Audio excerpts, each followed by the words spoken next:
Olá pessoal, estamos no curso de Planejamento de Experimentos, estamos vendo planejamento de misturas. Vamos ver agora pseudocomponentes, outros planejamentos e misturas com mais de 3 componentes.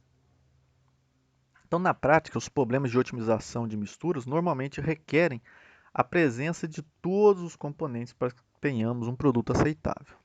Então no exemplo que nós vimos na aula anterior, ele relata os componentes puros, misturas de 2 componentes e alguns pontos com misturas ternárias, isso quando avaliamos o modelo centroide simplex. Mas acontece que em muitas situações, como no próprio caso da membrana seletiva, é necessário uma certa composição mínima de cada um dos componentes da minha mistura para que eu tenha efetivamente uma membrana, para que eu tenha uma resposta Y, ou seja, nesse caso, para que eu tenha um sinal. E isso é muito comum em muitos problemas práticos. Então, na verdade, os valores dos componentes 1 e 2, que nós utilizamos nas equações anteriores, são proporções de componentes mesmo, ou seja, proporções das concentrações. E isso nós chamamos de pseudocomponentes, isto é, cada um daqueles componentes que nós utilizamos, que nós falamos que eram puros, na verdade eles são misturas dos componentes originais. Então, por isso que utilizamos esse nome de pseudocomponentes, ou seja, são componentes da mistura, mas o que seria um componente puro é uma mistura. Ou seja, na verdade, todos aqueles resultados observados para x1 puro, x2 puro ou x3 puro, na verdade, são componentes, são misturas envolvendo os 3 componentes. De certa forma, podemos equacionar isso desse formato, onde nós temos 0 menor ou igual a um limite inferior, né, um AI. Esse AI é o limite inferior da composição I na mistura, no caso, na composição de algum dos componentes da minha mistura. Então, nesse caso da membrana seletiva, onde nós temos o pirrol, o cloreto e o hexacianeto de ferro, né?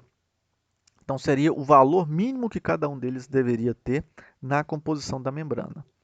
Isso menor do que a composição que eu estou utilizando na minha mistura. De forma que o somatório desses valores mínimos para cada um dos componentes, ela deve necessariamente ser menor do que 1. Isso porque os componentes, a soma dos componentes na minha amostra deve fechar em 100%. Então, o valor dos pseudos componentes, eles serão iguais ao valor de CI menos o mínimo aceitável para cada um do componente. No caso, estou avaliando um componente 1, o mínimo aceitável para aquele componente, dividido por 1 menos o somatório de todos os valores mínimos. Ou seja, eu somo o mínimo de todos os meus valores para compor a minha mistura. Então, para o problema dessa membrana, foi visto que eu precisaria de, no mínimo 10% de cada um dos componentes para compor a minha membrana. Então, se eu voltar nesse somatório aqui, como eu tenho 3 componentes, que é a concentração do pirrol, a concentração de cloreto e a concentração do hexacianeto de ferro, então nós temos aqui um somatório 0,1 mais 0,1 mais 0,1 vai dar um total de 0,3. Então, 1 menos 0,3 eu vou ter um denominador 0,7. Então, esse somatório aqui, ó, 0,3. O valor mínimo para cada um, como é 0,1, então eu tenho que o componente xi ele vai ser igual à concentração I do cada um das minhas soluções, né, dos meus componentes, menos o valor mínimo é 0,1 para cada um dos 3, então ele é constante, dividido por 1 menos 0,3, ou seja, vai dar aqui 0,7. Então, para esta equação centroide simplex otimizado, na verdade, esses componentes x1, x2, x3 são pseudocomponentes.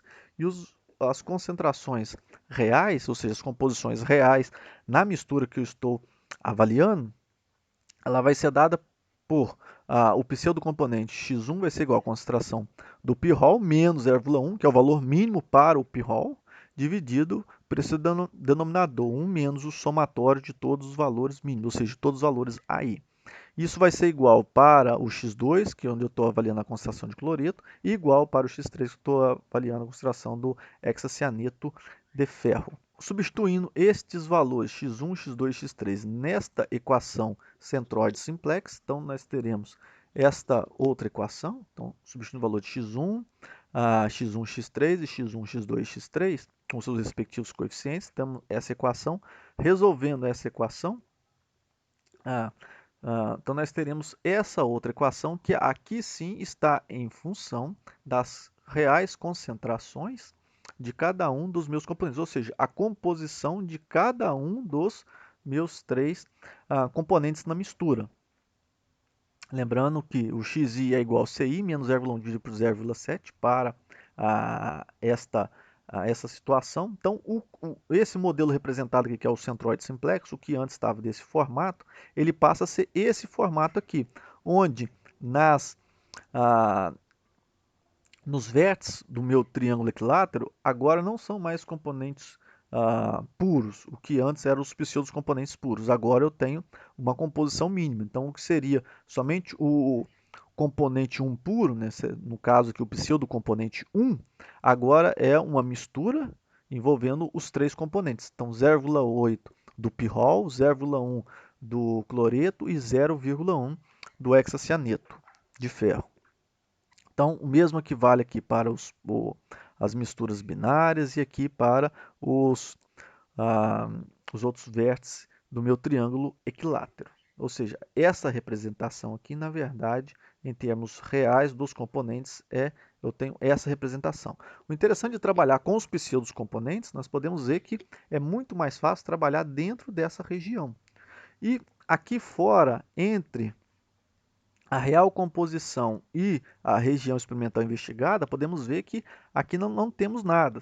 Isso porque, como nós colocamos a limitação que precisamos de no mínimo 10% de cada um dos componentes para fazer a nossa membrana, então se eu não tiver esse mínimo de 10%, eu não tenho membrana. Se eu não tenho membrana, eu não tenho sinal. Então, extrapolação nesses casos não são bem-vindos. É interessante trabalhar somente dentro da região experimental investigada. E nesses casos não dá para fazer extrapolação. Ou se fizer, provavelmente nós podemos cair em uma região onde não temos realmente um sinal analítico adequado. Um outro problema que nós temos aqui é estudar elongação, que é uma resposta, e o entumecimento, que são duas respostas em Y, em dioxano de filmes poliméricos constituídos de poliisobuteno, então chamado o PIB, o polietileno, que é o PE, e a cera parafínica, o CE. Então nós temos aqui três componentes. Por razões técnicas, as proporções desses componentes nas misturas tiveram que ficar restrita a intervalos. Então, os intervalos do PIB é de 0,50 a 0,65, então o valor mínimo é 0,50. O PE, para o polietileno, é 0,15 a 0,35. E para o CE, a cera parafínica, é de 0,10 a 0,25. Então, utilizando a equação para o pseudocomponente, então nós temos o valor do componente I, CI, é igual a menos o valor mínimo. Então, se eu pegar aqui para o PIB, o valor mínimo é 0,50, dividido pelos 1 menos o somatório de AI. Os valores mínimos são esses três valores aqui. Então, 0,50 mais 0,15 vai dar 0,65, mais 0,10 eu vou ter 0,75. Então, 1 menos 0,75, que é esse somatório, dá 0,25. Então, o pseudocomponente para o PIB, eu tenho este valor de componente. Para o PE, eu tenho concentração do PE menos 0,15, que é o valor mínimo, dividido por 0,25. E o pseudocomponente XCE vai ser a concentração, né, do CE na minha mistura, menos o valor mínimo, que é 0,10, dividido por 0,25. Então, acaba que a região experimental investigada, uma vez que eu tenho limites inferior e superior diferentes para cada um dos meus três componentes na mistura, ele vai me gerar um hexágono. Então, vou ter, na região experimental, vou ter somente esta regiãozinha aqui experimental, que isso me gera um hexágono. Então, vou estar obtendo resposta somente dentro desse hexágono. E observe, já que eu tenho valores mínimos e máximos de composição de cada um dos meus componentes na mistura, Então não tem porquê eu tentar investigar fora dessa região colocada. Então vejam só, para definir o planejamento, precisamos considerar que o modelo, né, poderia ser apropriado para descrever as duas respostas de interesse, a elongação e o entumecimento de todos os filmes. Então, em geral, os erros nas estimativas dos coeficientes, eles são menores quando os pontos do planejamento se distribuem uniformemente pela região estudada. Então, é por isso que preferimos utilizar os vértices, as posições meias nas arestas e as centroides. Ou seja, se eu pegar esse, ah, essa situação aqui, onde eu tenho realmente as composições dos meus três componentes na mistura e passar para os pseudos componentes, então aqui eu tenho um hexágono. Então tenho os pontos ligando 1, 2, 3, 4, 5, 6 e 1. Então aqui eu tenho um hexágono, mais o ponto central para um modelo centroide simplex.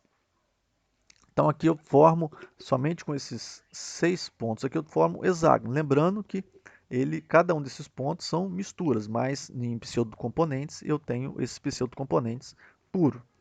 A questão é, nós podemos utilizar os vértices do hexágono ou os pontos médios dos lados para fazer o planejamento. Então qual que é o melhor? Então vamos avaliar. Então nós temos duas situações. Usar esses pontos dos vértices ou os pontos médios, né? Utilizar um ponto médio aqui, um ponto médio aqui entre 2 e 3, ponto médio entre 3 e 4, ponto médio entre 4 e 5, ponto médio 5 e 6 e entre o 6 e 1. Posso fazer isso. O ponto 7 permanece o mesmo para os dois modelos. Então, podemos ter então 6 arestas mais o ponto central.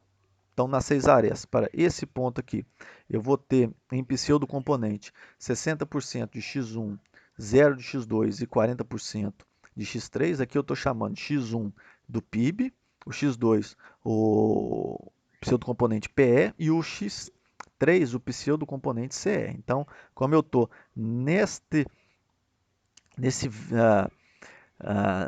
nessa região da minha investigada, ou seja, no meu triângulo equilátero, eu estou nesta aresta, então nesta aresta eu tenho o zero do PE. PE aqui é esse segundo componente. Então eu tenho 60% de x1 e 40% de x2. Nesse outro ponto já é invertido, eu tenho 40% de x1 e 60% de x2.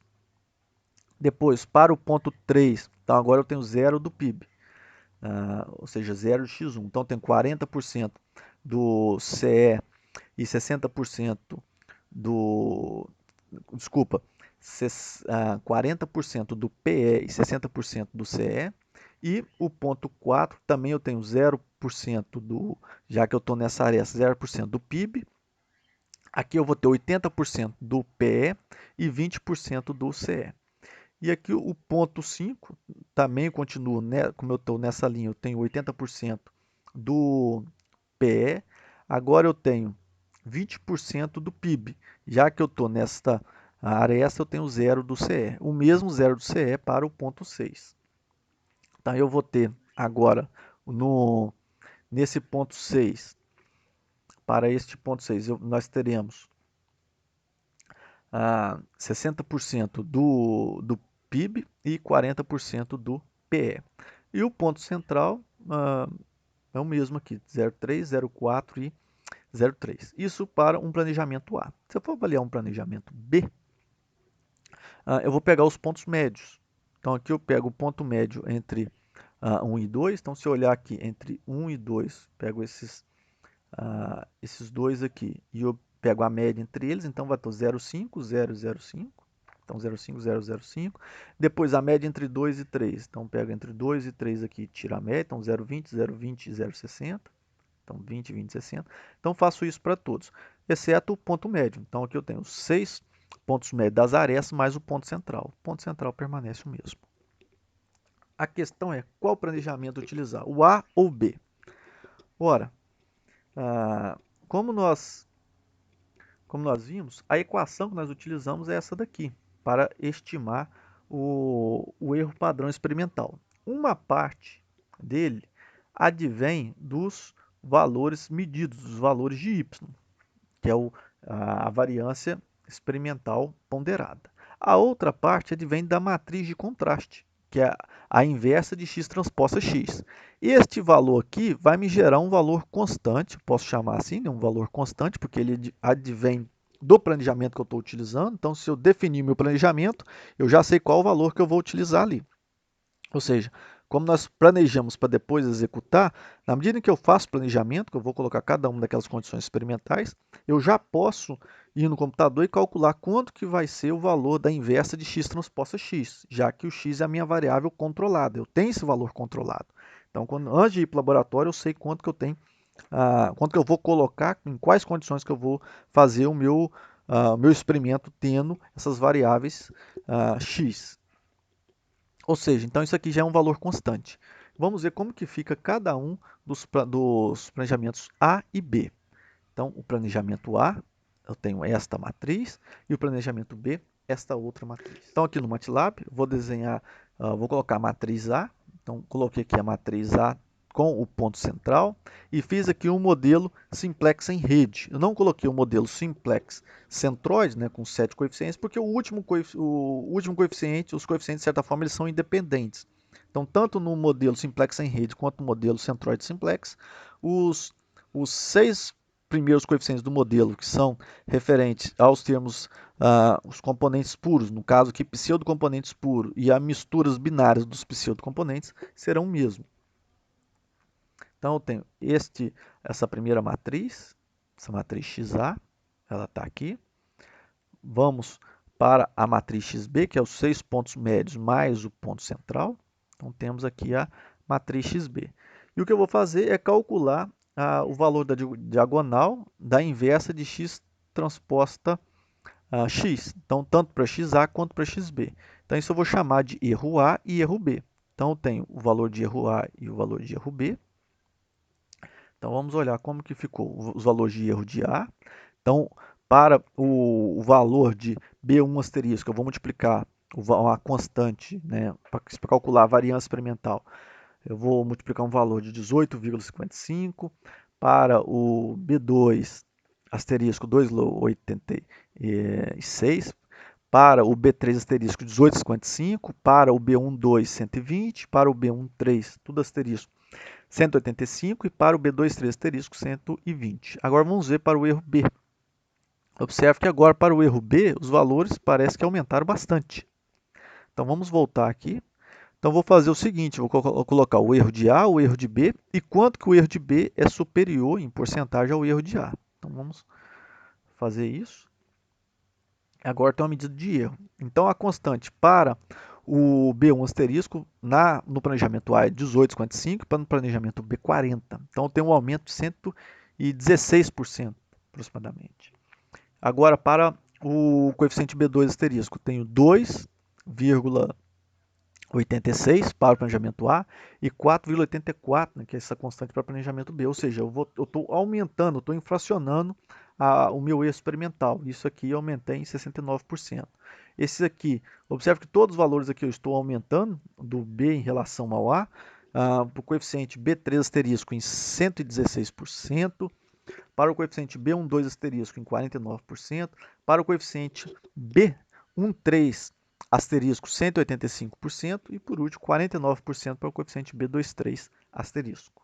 Então, estes valores dessas constantes estão nessa tabela e observe que todos eles aqui eu tenho um grande aumento, ou seja, um aumento positivo no valor daquela constante que será multiplicado pelo valor da variância experimental. Ou seja, então nesses casos é preferível utilizar o planejamento A, pois eu vou ter com esse planejamento umas estimativas para o erro experimental cujas constantes são menores em comparação ao planejamento B. Então aqui foi realizado o planejamento A para esse exemplo. Então temos aqui as concentrações reais do PIB, o PE e o CE. E aqui os valores de pseudocomponentes. Pseudocomponentes para o PIB, para o PE e para o CE. E aqui os valores da resposta para a elongação e para o entumecimento. E aqui para a elongação foi retirado um ensaio. Nesse ensaio aqui o valor foi excluído. Então, o que para o entumecimento nós temos 14 resultados obtidos, para o elongamento tivemos apenas 13 resultados obtidos. Então, para o valor da elongação, o modelo ajustado foi um modelo linear. Então, aqui nós temos um modelo linear com os seus respectivos erros padrão. Então, as concentrações em os valores em termos dos pseudocomponentes. Então, o objetivo dos pesquisadores era obter um filme que apresentasse ao mesmo tempo um alto valor de elongação e um baixo valor de entumecimento. Então, o alto valor de elongação, eu tenho esses valores aqui. Outro ponto é que o ponto 6 não obteve resposta, então foi utilizado o ponto 6'. Então, nós foram escritos os pontos 1, 2, 3, 4, 5, o ponto 6' e o ponto 7. E nós temos esse modelo linear para a elongação, tudo em função dos pseudos componentes. Para o entumecimento foi utilizado, o modelo escolhido foi o modelo quadrático e o objetivo para o entumecimento é minimizar. Então observe que enquanto que o anterior eu tenho um ponto máximo nesta região aqui, ó, nesta região investigada, agora para o entumecimento, onde eu quero minimizar, os valores menores estão aqui. Observe que eu tenho direções opostas dos dois mínimos. Então aqui, como sempre, né, às vezes não, as regiões não batem, e aqui dá para utilizar qualquer método para obter, ou seja, em uma dessa região aqui, onde eu tenha um equilíbrio entre o elongamento e o entumecimento. Agora vamos ver como determinamos estes modelos, aqui no caso, o modelo para o elongamento, que é o modelo linear, e o modelo para entumecimento, que é o modelo em rede simplex. Então aqui numa planilha temos aqui os valores do elongamento. Então esse valor foi excluído, então temos o valor de média e variância para elongamento. E aqui calculamos a variância ponderada. A variância ponderada, como todos os valores de variância aqui, eles foram calculados com apenas 1 grau de liberdade, ou seja, variância a partir de 2 valores, eu tenho 6 resultados apenas. Esse valor aqui, como não gerou variância, ele não é utilizado no cálculo. Então, basicamente aqui foram uma média ponderada, como todos os ponderamentos sendo igual a 1 grau de liberdade. Então, nós temos aqui 1, 2, 3, 4, 5, 6 resultados. Aqui eu tenho a média, né? Nesse caso, como todos os graus de liberdade, todos aqui são com 1 grau de liberdade. Então, a variância ponderada para a elongação foi dado em 361 com 6 graus de liberdade. Para o entumecimento, também todos os valores de variância. Então, temos a média e os valores de variância. Todos os valores de variância foram calculados, só que agora todos são 7 valores e todos eles também têm 1 grau de liberdade. Então, a média ponderada aqui, que é igual à média aritmética simples, deu igual a 17, mas aqui eu tenho 7 graus de liberdade. Então, na elongação, essa variância experimental foi estimada com 6 graus de liberdade, enquanto no entumecimento, essa variância foi estimada com 7 graus de liberdade. Então, voltamos ao MATLAB. Então, aqui vamos fazer um modelo para a elongação. Então, colocamos aqui a matriz de contraste. Já que o modelo é linear, eu vou ter apenas 3 colunas para estimar os 3 coeficientes do modelo. E aqui os valores de elongamento, né, para todos eles. Lembrando que nesse caso são 13, não são 14, porque um resultado foi excluído. E aqui eu calculo os coeficientes através da pseudo-inversa de x vezes o valor de y de elongamento. Então temos os valores dos 3 coeficientes, B1 asterisco, B2 asterisco e o B3 asterisco. A variância, estimativa da variância experimental é 361, lembrando que com 6 graus de liberdade. Então a variância experimental vai ser igual ao inverso de x transposto x, que multiplica o valor de variância do experimental. Então, temos essa matriz 3 por 3. Então, o erro padrão para esses coeficientes são dados em 18, 12 e 20. Como nós temos 6 graus de liberdade, O valor do t calculado para cada um desses três coeficientes foram 26,56, 14,79 e 1,02. Já o valor de t tabelado, eu tenho 2,45. Então, o p-valor para cada um desses coeficientes, então temos aqui, apenas o coeficiente 3 não foi significativo. Então, quando colocamos isso em um gráfico, nós temos aqui essa linha horizontal, é o valor t de student para 95% de confiança e 6 graus de liberdade, que o coeficiente B1 asterisco, B2 asterisco e B3 asterisco. Então, o 1 e o 2 são significativos, o 3 não. Bem, agora vamos para o modelo quadrático.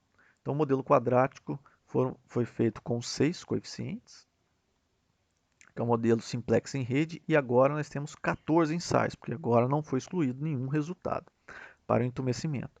O processo é o mesmo, então calculo os valores de B no meu modelo.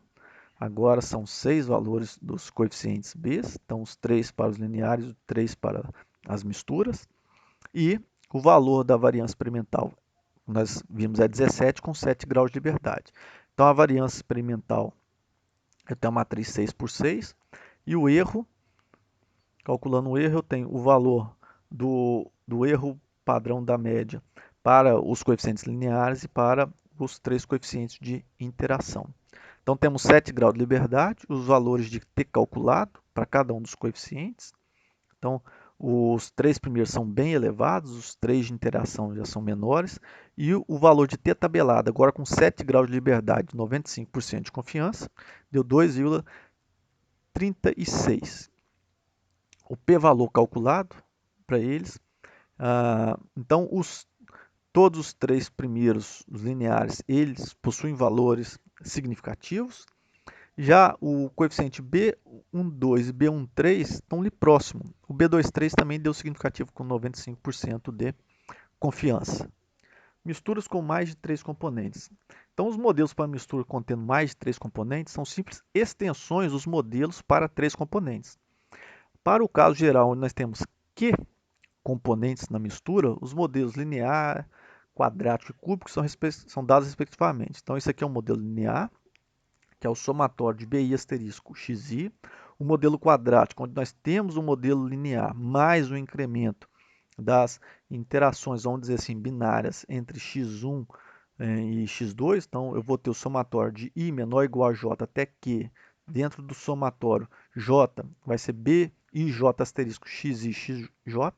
E o modelo cúbico, eu adiciono esse termo de interação entre 3 componentes. Então, aqui o b ijk asterisco xi, xj e xk.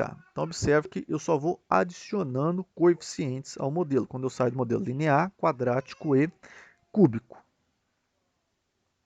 Se a gente pensar numa mistura com 4 componentes, então, nesse caso, nós temos esse tetraedro. Então, aqui eu tenho cada face do tetraedro tem um arranjo de pontos igual ao empregado para o ajuste de um modelo quadrático para mistura de 3 componentes. Isso se eu pensar no modelo simplex em rede, então planejamento em rede simplex de um tetraedro. Então eu tenho cada face do meu tetraedro seria um planejamento simplex em rede. E aqui eu tenho um ponto, né? Tenho 1, 2, 3, 4, 5, 6, 7, 8, 9, 10 pontos experimentais.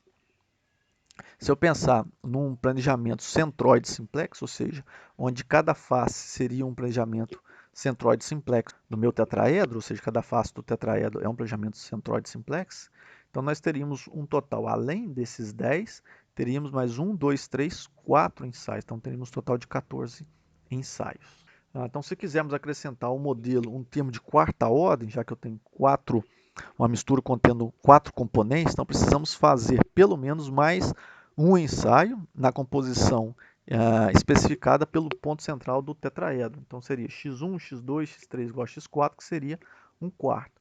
Então, em geral, modelos desse tipo são definidos pela expressão. Então, tem a mesma que os termos lineares, termos quadráticos, termo cúbico, e eu adiciono um termo de quarta ordem. Vou adicionar a esse modelo um termo de quarta ordem.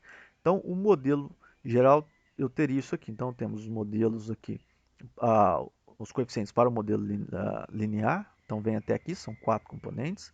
Para os termos que eu, além do modelo linear, que entra para o modelo quadrático, que no caso que eu tenho 4, aqui eu tenho 3, 4, 5, 6 coeficientes.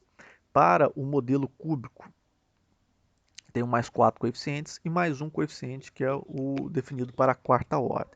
Então, no final, eu vou ter 1, 2, 3, 4, mais 6, 10, mais 4, 14, mais 1, eu vou ter 15 coeficientes. Então, eu precisaria de pelo menos 15 pontos experimentais, ou seja, 15 níveis no meu modelo no meu planejamento para estimar este modelo. Então é isso aí, pessoal. Bons estudos.